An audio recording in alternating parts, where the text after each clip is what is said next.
Assalamualaikum warahmatullahi wabarakatuh. Nama saya Sandri Rizky Maulana dari kelas 8E, ingin menceritakan sejarah masuknya Islam di Cirebon. Menurut Tom Pires dari musyafir dari negara Portugis, Islam masuk pada kerajaan Cirebon pada tahun 1470 sampai 1475.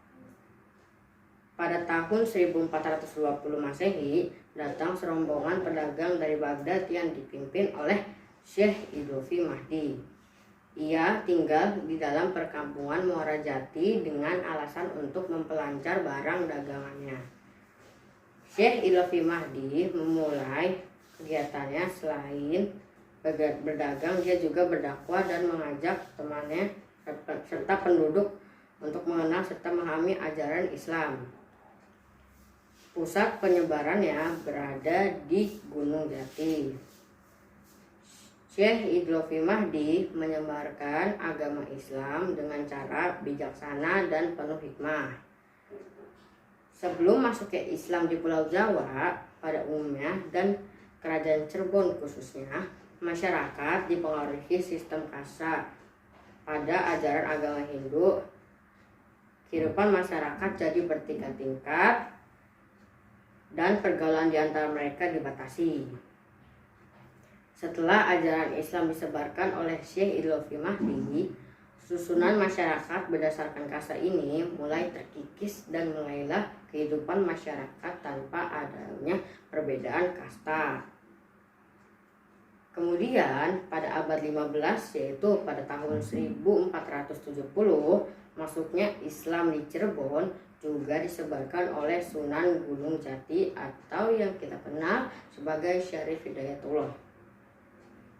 Penyebaran agama Islam itu dimulai ketika Syarif Hidayatullah berusia 27 tahun, yaitu dengan menjadi mubalik Cirebon.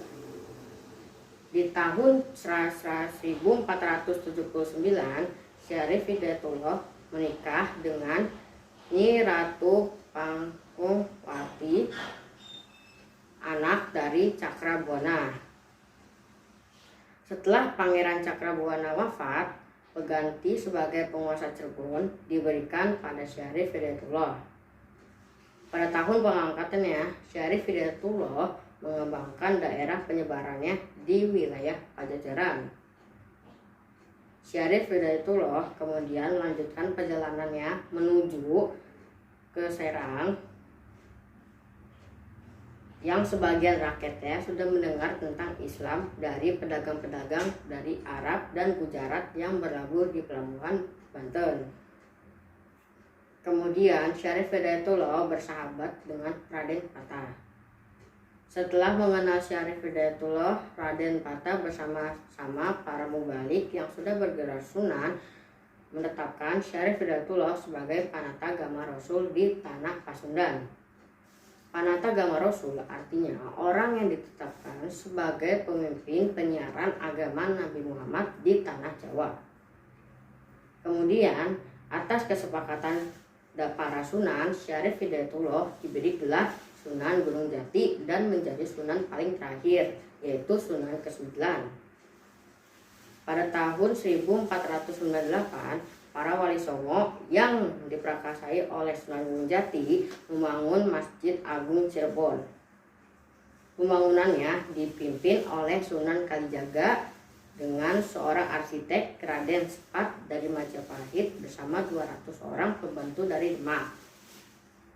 Masjid ini juga disebut Sang Cipta Rasa karena terakhir dari rasa dan kepercayaan penduduk. Pada masa itu juga disebut dengan Masjid Pakungwati karena dulu masjid itu terletak di dalam komplek Keraton Pakungwati dan sekarang dalam komplek Kasepuhan. Menurut cerita, masjid itu juga dibangun dalam waktu semalam dan besok pada waktu subuh digunakan untuk salat subuh. Pada tahun 1568, Sunan Gunung Jati meninggal pada usia yang sangat lanjut, yaitu 120 tahun. Dia dimakamkan di Pertamanan Gunung Jati. Demikian cerita singkat tentang sejarah masuknya Islam di Cirebon. Wassalamualaikum warahmatullahi wabarakatuh.